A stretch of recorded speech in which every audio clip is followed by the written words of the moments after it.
আমি রয়েছি কিতলিতে। আমরা কথা বললাম বাংলা মেলা নিয়ে এবং আমার সাথে রয়েছেন কিতলির স্থানীয় একজন কাউন্সিলর। আজকে আপনাদের এখানে আমরা শুনলাম যে একটা মেলা অনুষ্ঠিত হবে 11ই নভেম্বর। এটা সম্পর্কে আপনার অভিমত কি এবং এটা কেন হওয়া জরুরি ছিল এবং জরুরি এই আয়োজনগুলো কেন জরুরি আপনি মনে করেন? Yes, this is a very important initiative in partnership with Eden Community Association and ICE. With this project, is supported by the National Lottery Heritage.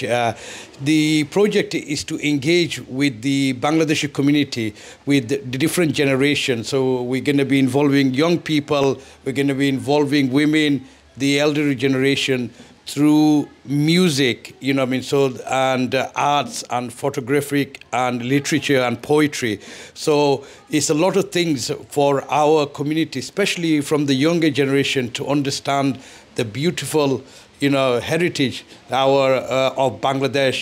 And obviously this is to keep close ties between the British Bangladeshi and the connection with Bangladesh. So this event will highlight and promote the positive in music and how these organizations through these community initiatives can get together, and especially through music, heritage and poetry. Inshallah we will get more people involved, and we hopefully asking everyone to support our music mela on November the 11th, and more information will follow soon.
আলোতে থাকুন, ফোকাসে থাকুন, হাত রাখুন প্রজন্মের হাতে।